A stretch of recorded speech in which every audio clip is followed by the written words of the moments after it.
बांस एक पुष्पयुक्त सदाबहार पौधा होता है जो घास कुल से संबंध रखता है। बांस की लकड़ी एक वर्सेटाइल, स्ट्रॉन्ग, रिन्यूएबल और इको फ्रेंडली मटेरियल है जो आसानी से कहीं भी उग जाता है, जिसका कि बाद में बहुत सारी चीज़ें बनाने में इस्तेमाल होता है। बांस को सबसे तेज़ी से उगने वाला लकड़ी युक्त पौधा माना जाता है।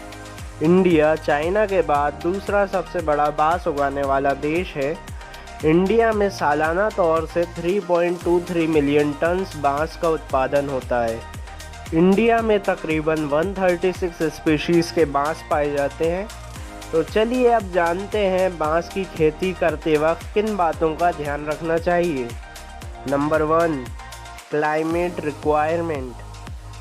बांस सबसे अच्छे से गर्म तापमान वाली जगहों पर उगता है और ध्यान रखने वाली बात यह है कि बांस को गर्मी के सीज़न में 15 डिग्री सेल्सियस से नीचे का तापमान नहीं मिलना चाहिए।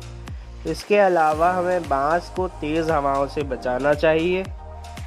Number 2, soil requirement. वैसे तो बांस हर तरह की मिट्टी पर उग जाता है सिवाय पथरीली और बंजर मिट्टी को छोड़कर।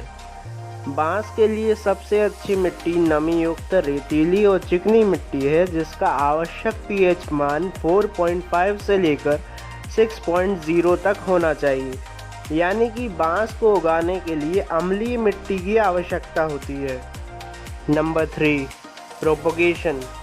सामान्यतः बांस की रोपाई कल्म्स कटिंग या फिर राइजोम के द्वारा होती है, जिसको कि हम प्रकंद के नाम से जानते हैं। वैसे तो बांस की बुआई बीजों से भी हो जाती है, मगर इसके बीज बहुत ही कम पाए जाते हैं। बांस के बीजों को नर्सरी बेड पर बोया जाता है, जिसको कि 1 साल तक वहीं उगने दिया जाता है और 1 साल बाद उसे मुख्य ज़मीन में बो दिया जाता है। और बांस की बुआई और रोपाई का सबसे अच्छा सीज़न बारिश का होता है। Number 4, manuring and fertilization. ज़्यादा उत्पादन और ज़्यादा अच्छी क्वालिटी का उत्पादन करने के लिए फर्टिलाइज़र्स आवश्यक हो जाता है। हमें खाद को रोपा लगाते वक्त देना चाहिए। जैसा कि हम जानते हैं कि बांस बहुत तेज़ी से पोषक तत्वों को ग्रहण करता है, यानी कि अगर हम बांस को किसी अच्छी उपजाऊ मिट्टी में भी लगाएं तो ये पौधा कुछ ही सालों में इसके सारे पोषक तत्वों को ख़त्म कर देगा।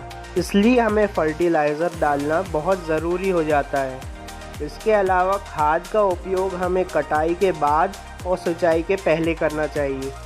नाइट्रोजन और पोटेशियम युक्त फर्टिलाइज़र उपयोग करना चाहिए और फर्टिलाइज़र के अलावा हम लकड़ी की राख, ऑर्गेनिक कंपोस्ट और ग्रीन मैन्योर का भी उपयोग कर सकते हैं। Number 5, irrigation.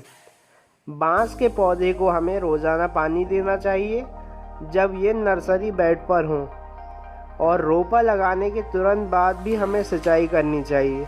बांस का पौधा बहुत ज़्यादा पानी से सेंसिटिव होता है, यानी कि ये भारी बारिश या बाढ़ में हमें इसे बचाने की ज़रूरत होती है। हम अगर चाहें तो बांस की सिंचाई के लिए ड्रिप इरिगेशन सिस्टम का भी इस्तेमाल कर सकते हैं। Number 6, harvesting. बांस के पेड़ की कटाई हमेशा 5वें साल से शुरू होती है और कमर्शियल फार्मिंग में कटाई 6ठे साल से शुरू होती है।